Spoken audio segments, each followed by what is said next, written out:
The Adventure of Charles Augustus Milverton by Sir Arthur Conan Doyle. Part 1. The Adventure of Charles Augustus Milverton. It is years since the incidents of which I speak took place, and yet it is with diffidence that I allude to them. For a long time, even with the utmost discretion and reticence, it would have been impossible to make the fact public. But now the principal person concerned is beyond the reach of human law, and with due suppression the story may be told in such fashion as to injure no one. It records an absolutely unique experience in the career both of Mr. Sherlock Holmes and of myself. The reader will excuse me if I conceal the date or any other fact by which he might trace the actual occurrence. We had been out for one of our evening rambles, Holmes and I, and had returned about 6 o'clock on a cold, frosty winter's evening. As Holmes turned up the lamp, the light fell upon a card on the table. He glanced at it, and then, with an ejaculation of disgust, threw it on the floor. I picked it up and read, "Charles Augustus Milverton, Appledore Towers, Hampstead, Agent." "Who is he?" I asked. "The worst man in London," Holmes answered, as he sat down and stretched his legs before the fire. "Is anything on the back of the card?" I turned it over.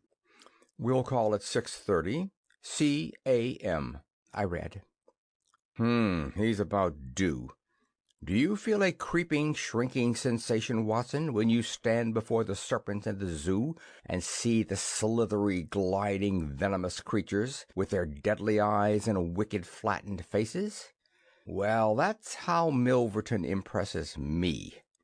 I've had to do with 50 murderers in my career, but the worst of them never gave me the repulsion which I have for this fellow. And yet I can't get out of doing business with him. Indeed, he is here at my invitation." "But who is he?" "I'll tell you, Watson. He is the king of all the blackmailers. Heaven help the man, and still more the woman, whose secret and reputation come into the power of Milverton. With a smiling face and a heart of marble, he will squeeze and squeeze until he has drained them dry. The fellow is a genius in his way, and would have made his mark in some more savory trade. His method is as follows. He allows it to be known that he is prepared to pay very high sums for letters which compromise people of wealth and position. He receives these wares not only from the treacherous valets or maids, but frequently from genteel ruffians who have gained the confidence and affection of trusting women. He deals with no niggard hand. I happen to know that he paid £700 to a footman for a note 2 lines in length, and that the ruin of a noble family was the result. Everything which is in the market goes to Milverton, and there are hundreds in this great city who turn white at his name. No one knows where his grip may fall, for he is far too rich and far too cunning to work from hand to mouth. He will hold a card back for years in order to play it at the moment when the stake is best worth winning. I have said that he is the worst man in London, and I would ask you, how could one compare the ruffian who in hot blood bludgeons his mate with this man, who methodically and at his leisure tortures the soul and wrings the nerves in order to add to his already swollen money-bags?" I had seldom heard my friend speak with such intensity of feeling. "But surely," said I, "the fellow must be within the grasp of the law." "Technically, no doubt, but practically not. What would it profit a woman, for example, to get him a few months' imprisonment if her own ruin must immediately follow? His victims dare not hit back. If ever he blackmailed an innocent person, then indeed we should have him. But he is as cunning as the evil one. No, we must find other ways to fight him." "And why is he here?" "Because an illustrious client has placed her piteous case in my hands. It is the Lady Eva Blackwell, the most beautiful debutante of last season. She is to be married in a fortnight to the Earl of Dovercourt. This fiend has several imprudent letters, imprudent, Watson, nothing worse, which were written to an impecunious young squire in the country. They would suffice to break off the match. Milverton will send the letters to the Earl unless a large sum of money is paid him. I have been commissioned to meet him, and to make the best terms I can." At that instant there was a clatter and a rattle in the street below. Looking down, I saw a stately carriage and pair, the brilliant lamps gleaming on the glossy haunches of the noble chestnuts. A footman opened the door, and a small, stout man in a shaggy astrakhan overcoat descended. A minute later he was in the room. Charles Augustus Milverton was a man of 50, with a large intellectual head, a round, plump, hairless face, a perpetual frozen smile, two keen grey eyes which gleamed brightly from behind broad gold-rimmed glasses.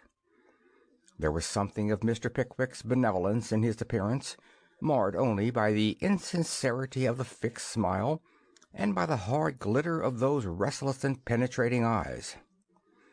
His voice was as smooth and suave as his countenance, as he advanced with a plump little hand extended, murmuring his regret for having missed us at his first visit. Holmes disregarded the outstretched hand, and looked at him with a face of granite. Milverton's smile broadened. He shrugged his shoulders, removed his overcoat, folded it with great deliberation over the back of a chair, and then took a seat. "This gentleman," said he, with a wave in my direction, "is it discreet? Is it right?" "Dr. Watson is my friend and partner." "Very good, Mr. Holmes. It is only in your client's interest that I protested. The matter is so very delicate. Dr. Watson has already heard of it." "Then we can proceed to business. You say that you are acting for Lady Eva. Has she empowered you to accept my terms?" "What are your terms?" £7,000. "And the alternative?" "My dear sir, it is painful for me to discuss it, but if the money is not paid on the 14th, there certainly will be no marriage on the 18th. His insufferable smile was more complacent than ever. Holmes thought for a little. "You appear to me," he said at last, "to be taking matters too much for granted. I am, of course, familiar with the contents of these letters. My client will certainly do what I may advise. I shall counsel her to tell her future husband the whole story and to trust to his generosity." Milverton chuckled. "You evidently do not know the Earl," said he. From the baffled look upon Holmes's face I could see clearly that he did. "What harm is there in the letters?" he asked. "They are sprightly, very sprightly," Milverton answered. "The lady was a charming correspondent, but I can assure you that the Earl of Dovercourt would fail to appreciate them. However, since you think otherwise, we will let it rest at that. It is purely a matter of business. If you think that it is in the best interests of your client that these letters should be placed in the hands of the Earl, then you would indeed be foolish to pay so large a sum of money to regain them." He rose and seized his astrakhan coat. Holmes was grey with anger and mortification. "Wait a little," he said. "You go too fast. We should certainly make every effort to avoid scandal in so delicate a matter." Milverton relapsed into his chair. "I was sure that you would see it in that light," he purred. "At the same time," Holmes continued, "Lady Eva is not a wealthy woman. I assure you that £2,000 would be a drain upon her resources, and that the sum you name is utterly beyond her power. I beg, therefore, that you will moderate your demands, and that you will return the letters at the price I indicate, which is, I assure you, the highest that you can get." Milverton's smile broadened, and his eyes twinkled humorously. "I am aware that what you say is true about the lady's resources," said he. At the same time, you must admit that the occasion of a lady's marriage is a very suitable time for her friends and relatives to make some little effort upon her behalf. They may hesitate as to an acceptable wedding present. Let me assure them that this little bundle of letters would give more joy than all the candelabra and butter dishes in London." "It is impossible," said Holmes. Dear me, how unfortunate," cried Milverton, taking out a bulky pocketbook. "I cannot help thinking that ladies are ill-advised in not making an effort. Look at this." He held up a little note with a coat of arms upon the envelope. "That belongs to—well, perhaps it is hardly fair to tell the name until tomorrow morning, but at that time it will be in the hands of the lady's husband, and all because she will not find a beggarly sum which she could get by turning her diamonds into paste. It is such a pity. Now, you remember the sudden end of the engagement between the Honourable Miss Miles and Colonel Dorking? Only 2 days before the wedding there was a paragraph in the Morning Post to say that it was all off. And why? It is almost incredible, but the absurd sum of £1,200 would have settled the whole question. Is it not pitiful? And here I find you, a man of sense, boggling about terms when your client's future and honour are at stake. You surprise me, Mr. Holmes." "What I say is true," Holmes answered.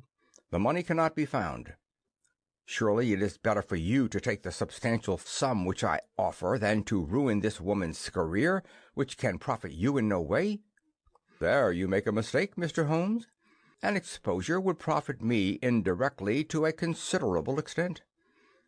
I have 8 or 10 similar cases maturing.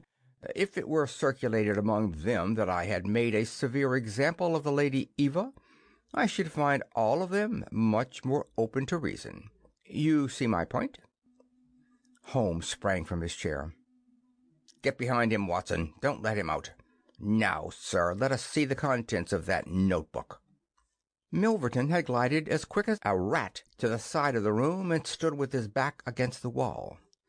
Mr. Holmes," he said, turning the front of his coat and exhibiting the butt of a large revolver, which projected from the inside pocket.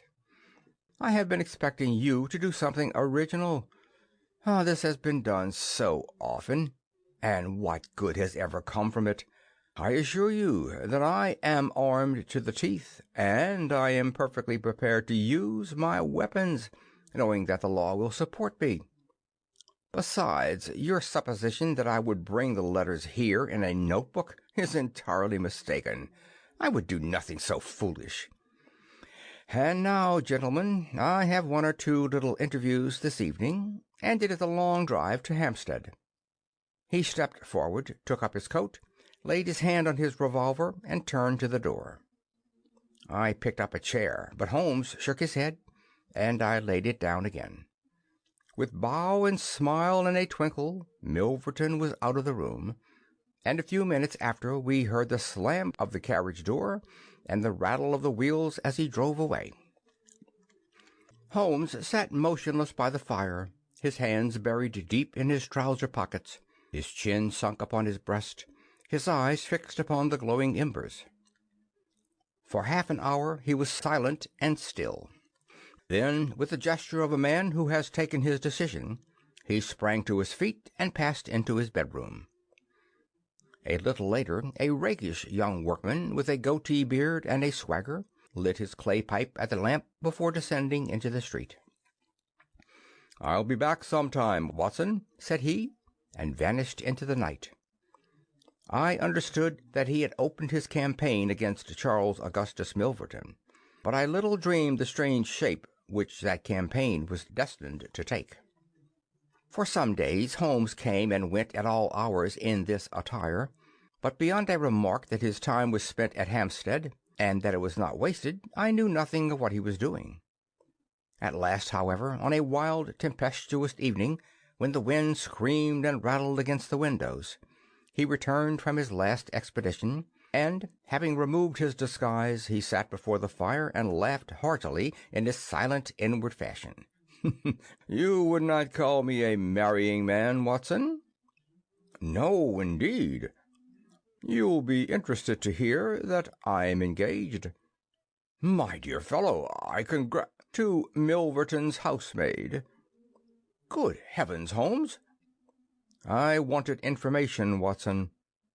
"Surely you have gone too far." "It was a most necessary step. I am a plumber with a rising business, Escott by name. I have walked out with her each evening, and I have talked with her. Good heavens, those talks! However, I have got all I wanted.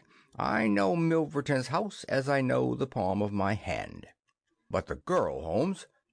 He shrugged his shoulders. "You can't help it, my dear Watson. You must play your cards as best you can when such a stake is on the table.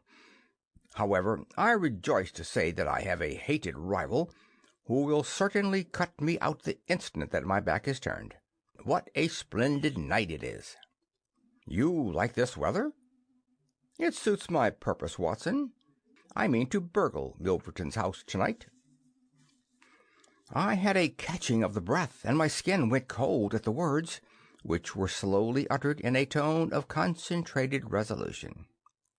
As a flash of lightning in the night shows up in an instant every detail of a wild landscape, so at one glance I seemed to see every possible result of such an action: the detection, the capture, the honored career ending in irreparable failure and disgrace, my friend himself lying at the mercy of the odious Milverton. "For heaven's sake, Holmes, think what you are doing!" I cried. "My dear fellow, I have given it every consideration. I am never precipitate in my actions, nor would I adopt so energetic, and indeed so dangerous a course, if any other were possible. Let us look at the matter clearly and fairly. I suppose that you will admit that the action is morally justifiable, though technically criminal. To burgle his house is no more than to forcibly take his pocketbook, an action in which you were prepared to aid me." I turned it over in my mind. "Yes," I said, "it is morally justifiable, so long as our object is to take no articles save those which are used for an illegal purpose." "Exactly. Since it is morally justifiable, I have only to consider the question of personal risk. Surely a gentleman should not lay much stress upon this when a lady is in most desperate need of his help." "You will be in such a false position." "Well, that is part of the risk. There is no other possible way of regaining these letters. The unfortunate lady has not the money, and there are none of her people in whom she could confide. Tomorrow is the last day of grace, and unless we can get the letters tonight, this villain will be as good as his word and will bring about her ruin. I must therefore abandon my client to her fate, or I must play this last card. Between ourselves, Watson, it's a sporting duel between this fellow Milverton and me. He had, as you saw, the best of the first exchanges, but my self-respect and my reputation are concerned to fight it to a finish." "Well, I don't like it, but I suppose it must be," said I. "When do we start?" "You are not coming." "Then you are not going," said I. "I give you my word of honor, and I never broke it in my life, that I will take a cab straight to the police station and give you away unless you let me share this adventure with you." "You can't help me." "How do you know that? You can't tell what may happen. Anyway, my resolution is taken. Other people beside you have self-respect and even reputations." Holmes had looked annoyed, but his brow cleared, and he clapped me on the shoulder. "Well, well, my dear fellow, be it so. We have shared the same room for some years, and it would be amusing if we ended by sharing the same cell. You know, Watson, I don't mind confessing to you that I have always had an idea that I would have made a highly efficient criminal. This is the chance of my lifetime in that direction. See here." He took a neat little leather case out of a drawer, and opening it, he exhibited a number of shining instruments. "This is a first-class, up-to-date burgling kit, with nickel-plated jimmy, diamond-tipped glass cutter, adaptable keys, and every modern improvement which the march of civilization demands. Here, too, is my dark lantern. Everything is in order. Have you a pair of silent shoes? I have rubber-soled tennis shoes. Excellent. And a mask? I can make a couple out of black silk. I can see that you have a strong natural turn for this sort of thing. Very good. Do you make the masks? We shall have some cold supper before we start. It is now 9:30. At 11 we shall drive as far as Church Row. It is a quarter of an hour's walk from there to Appledore Towers. We shall be at work before midnight. Milverton is a heavy sleeper and retires punctually at 10:30. With any luck, we should be back here by 2, with the Lady Eva's letters in my pocket. Part 2. Holmes and I put on our dress clothes so that we might appear to be two theatre-goers, homeward bound. In Oxford Street we picked up a hansom and drove to an address in Hampstead. Here we paid off our cab, and with our greatcoats buttoned up, for it was bitterly cold, and the wind seemed to blow through us, we walked along the edge of the heath. "It's a business that needs delicate treatment," said Holmes. "These documents are contained in a safe in the fellow's study, and the study is the anteroom of his bedchamber. On the other hand, like all these stout little men who do themselves well, he is a plethoric sleeper. Agatha, that's my fiancée, says it is a joke in the servants' hall that it's impossible to wake the master. He has a secretary who is devoted to his interests and never budges from the study all day. That's why we are going at night.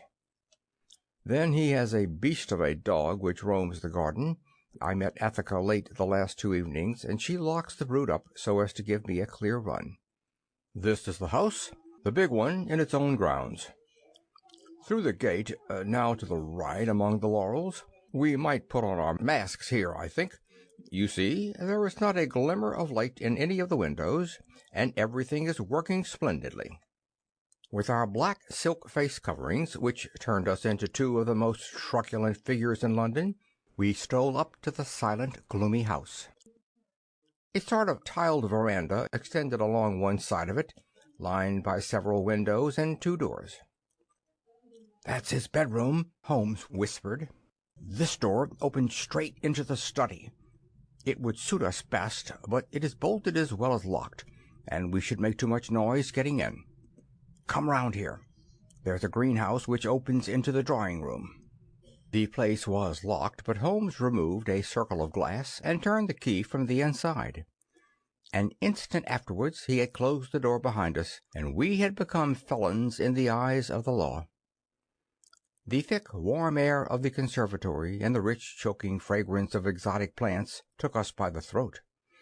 He seized my hand in the darkness and led me swiftly past banks of shrubs which brushed against our faces. Holmes had remarkable powers, carefully cultivated, of seeing in the dark. Still holding my hand in one of his, he opened a door, and I was vaguely conscious that we had entered a large room in which a cigar had been smoked not long before. He felt his way among the furniture, opened another door, and closed it behind us. Putting out my hand, I felt several coats hanging from the wall, and I understood that I was in a passage. We passed along it, and Holmes very gently opened a door upon the right-hand side. Something rushed out at us, and my heart sprang into my mouth, but I could have laughed when I realized that it was the cat. A fire was burning in this new room, and again the air was heavy with tobacco smoke. Holmes entered on tiptoe, waited for me to follow, and then very gently closed the door. We were in Milverton's study, and a portière at the farther side showed the entrance to his bedroom. It was a good fire, and the room was illuminated by it. Near the door I saw the gleam of an electric switch, but it was unnecessary, even if it had been safe, to turn it on. At one side of the fireplace was a heavy curtain which covered the bay window we had seen from outside. On the other side was the door which communicated with the veranda. A desk stood in the center, with a turning chair of shining red leather. Opposite was a large bookcase with a marble bust of Athene on the top. In the corner between the bookcase and the wall there stood a tall green safe, the firelight flashing back from the polished brass knobs upon its face.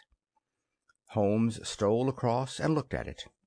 Then he crept to the door of the bedroom and stood with slanting head listening intently. No sound came from within. Meanwhile it had struck me that it would be wise to secure our retreat through the outer door, so I examined it. To my amazement it was neither locked nor bolted. I touched Holmes on the arm, and he turned his masked face in that direction. I saw him start, and he was evidently as surprised as I. "I don't like it," he whispered, putting his lips to my very ear. "I can't quite make it out. Anyhow, we have no time to lose." "Can I do anything?" "Yes, stand by the door. If you hear anyone come, bolt it on the inside, and we can get away as we came. If they come the other way, we can get out through the door if our job is done, or hide behind these window curtains if it is not. Do you understand?" I nodded and stood by the door. My first feeling of fear had passed away, and I thrilled now with a keener zest than I had ever enjoyed when we were the defenders of the law instead of its defiers. The high object of our mission, the consciousness that it was unselfish and chivalrous, the villainous character of our opponent, all added to the sporting interest of the adventure. Far from feeling guilty, I rejoiced and exulted in our dangers. With a glow of admiration, I watched Holmes unrolling his case of instruments and choosing his tool with the calm, scientific accuracy of a surgeon who performs a delicate operation. I knew that the opening of safes was a particular hobby with him, and I understood the joy which it gave him to be confronted with this green and gold monster, the dragon which held in its maw the reputations of many fair ladies. Turning up the cuffs of his dress coat, he had placed his overcoat on a chair. Holmes laid out 2 drills, a jemmy, and several skeleton keys. I stood at the center door with my eyes glancing at each of the others, ready for any emergency, though indeed my plans were somewhat vague as to what I should do if we were interrupted.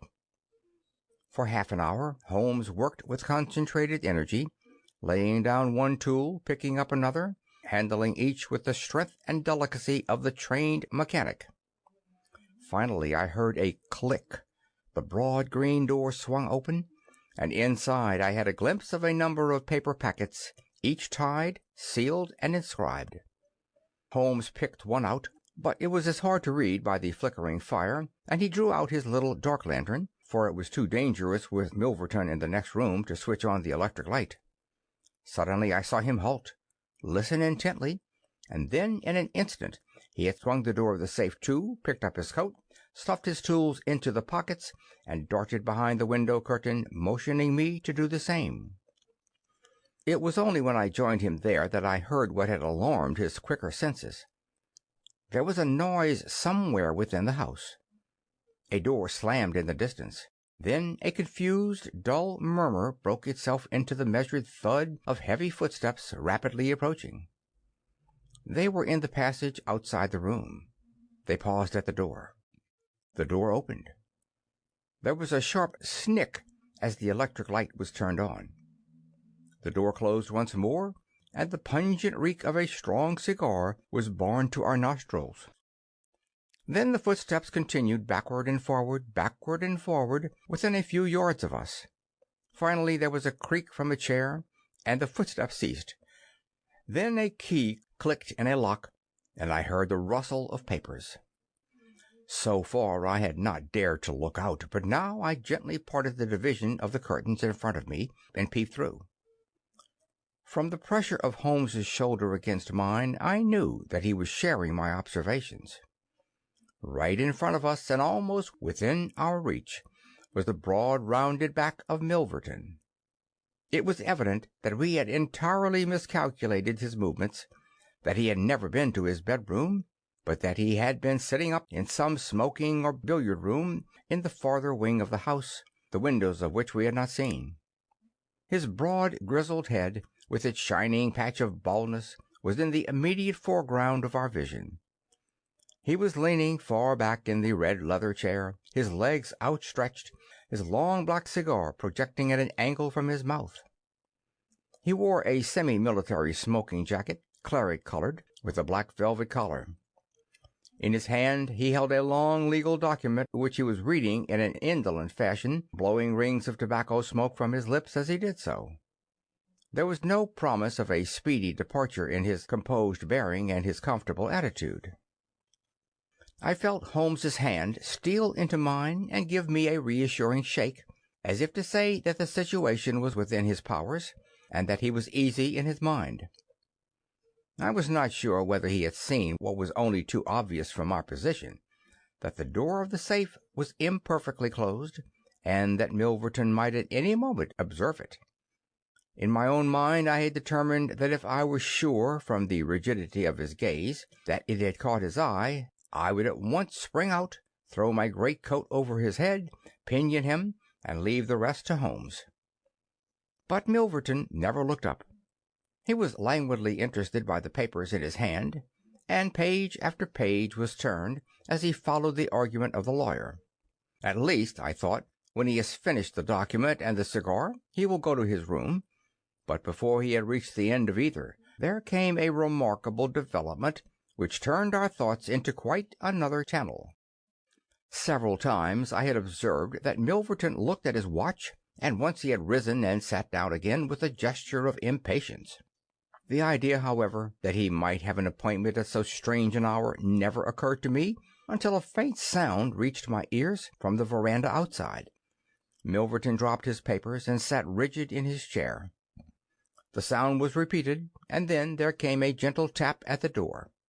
Milverton rose and opened it.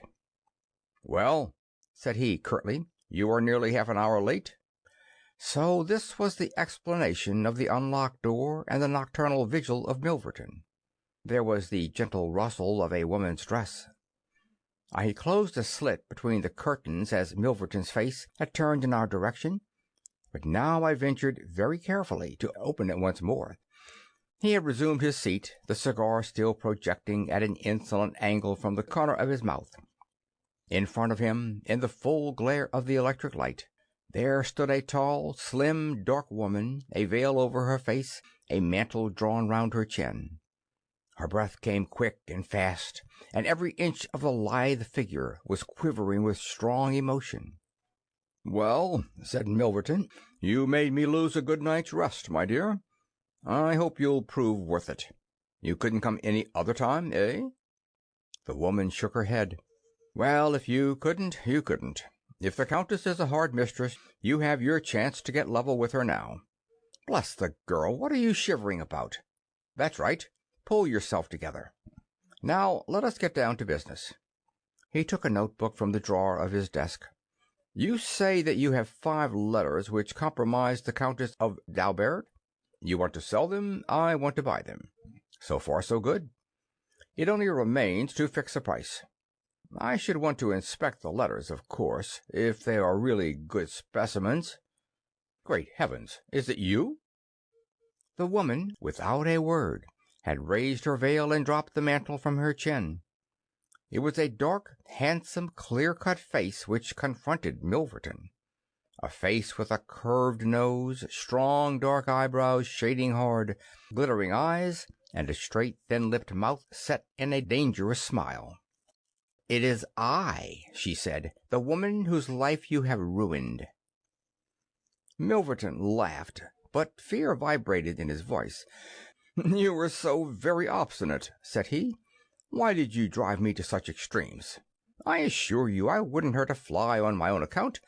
But every man has his business, and what was I to do? I put the price well within your means. You would not pay." "So you sent the letters to my husband, and he, the noblest gentleman that ever lived, a man whose boots I was never worthy to lace, he broke his gallant heart and died.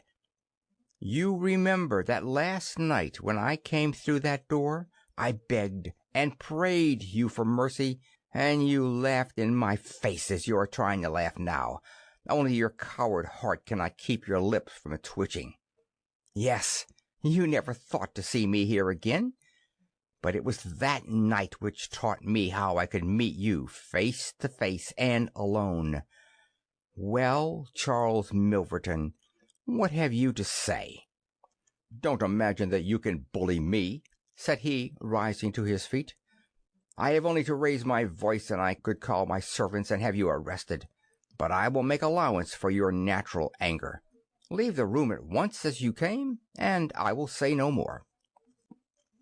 The woman stood with her hand buried in her bosom, and the same deadly smile on her thin lips. "You will ruin no more lives as you have ruined mine. You will wring no more hearts as you wrung mine. I will free the world of a poisonous thing. Take that, you hound, and that, and that, and that." She had drawn a little gleaming revolver and emptied barrel after barrel into Milverton's body, the muzzle within 2 feet of his shirt front. He shrank away and then fell forward upon the table, coughing furiously and clawing among the papers. Then he staggered to his feet, received another shot, and rolled upon the floor. "You've done me!" he cried, and lay still. The woman looked at him intently and ground her heel into his upturned face. She looked again, but there was no sound or movement. I heard a sharp rustle. The night air blew into the heated room, and the avenger was gone. No interference upon our part could have saved the man from his fate. But as the woman poured bullet after bullet into Milverton's shrinking body, I was about to spring out when I felt Holmes's cold, strong grasp upon my wrist. I understood the whole argument of that firm, restraining grip, that it was no affair of ours, that justice had overtaken a villain, that we had our own duties and our own objects which were not to be lost sight of. But hardly had the woman rushed from the room when Holmes, with swift, silent steps, was over at the other door. He turned the key in the lock. At the same instant we heard voices in the house and the sound of hurrying feet. The revolver shots had roused the household. With perfect coolness, Holmes slipped across to the safe, filled his 2 arms with bundles of letters, and poured them all into the fire. Again and again he did it, until the safe was empty. Someone turned the handle and beat upon the outside of the door. Holmes looked swiftly round. The letter which had been the messenger of death for Milverton lay, all mottled with his blood, upon the table. Holmes tossed it among the blazing papers. Then he drew the key from the outer door, passed through after me, and locked it on the outside. "This way, Watson," said he. "We can scale the garden wall in this direction." I could not have believed that an alarm could have spread so swiftly. Looking back, the huge house was one blaze of light. The front door was open, and figures were rushing down the drive. The whole garden was alive with people, and one fellow raised a view halloa as we emerged from the veranda and followed hard at our heels. Holmes seemed to know the grounds perfectly, and he threaded his way swiftly among the plantation of small trees. I close at his heels, and our foremost pursuer panting behind us. It was a 6-foot wall which barred our path, but he sprang to the top and over. As I did the same, I felt the hand of the man behind me grab at my ankle, but I kicked myself free and scrambled over a grass-strewn coping. I fell upon my face among some bushes, but Holmes had me on my feet in an instant, and together we dashed away across the huge expanse of Hampstead Heath. We had run 2 miles, I suppose, before Holmes at last halted and listened intently. All was absolute silence behind us. We had shaken off our pursuers and were safe. We had breakfasted and were smoking our morning pipe on the day after the remarkable experience which I have recorded, when Mr. Lestrade of Scotland Yard, very solemn and impressive, was ushered into our modest sitting-room. "Good morning, Mr. Holmes," said he. "Good morning. May I ask if you are very busy just now?" "Not too busy to listen to you." "I thought that perhaps, if you had nothing particular on hand, you might care to assist us in a most remarkable case which occurred only last night at Hampstead." "Dear me," said Holmes. "What was that?" "A murder. A most dramatic and remarkable murder. I know how keen you are upon these things, and I would take it as a great favor if you would step down to Appledore Towers and give us the benefit of your advice. It is no ordinary crime. We have had our eye upon this Mr. Milverton for some time, and between ourselves he was a bit of a villain. He is known to have held papers which he used for blackmailing purposes. These papers have all been burned by the murderers. No article of value was taken, as it is probable that the criminals were men of good position whose sole object was to prevent social exposure." "Criminals?" said Holmes. "Plural?" "Yes, there were 2 of them. They were as nearly as possible captured red-handed. We have their footmarks, we have their description. It's 10 to 1 that we trace them. The first fellow was a bit too active, but the second was caught by the under-gardener and only got away after a struggle. He was a middle-sized, strongly built man, square jaw, thick neck, moustache, a mask over his eyes." "That's rather vague," said Sherlock Holmes. "Why, it might be a description of Watson." "It's true," said the inspector with amusement. "It might be a description of Watson." "Well, I'm afraid I can't help you, Lestrade," said Holmes. "The fact is that I knew this fellow Milverton, that I considered him one of the most dangerous men in London, and that I think there are certain crimes which the law cannot touch, and which therefore to some extent justify private revenge. No, it's no use arguing. I've made up my mind. My sympathies are with the criminals rather than with the victim, and I will not handle this case." Holmes had not said one word to me about the tragedy we had witnessed, but I observed all the morning that he was in his most thoughtful mood, and he gave me the impression from his vacant eyes and his abstracted manner of a man who is striving to recall something to his memory. We were in the middle of our lunch when he suddenly sprang to his feet. "By Jove, Watson, I've got it!" he cried. "Take your hat. Come with me." He turned at his top speed down Baker Street and along Oxford Street until we had almost reached Regent Circus. Here on the left hand there stands a shop window filled with photographs of the celebrities and beauties of the day.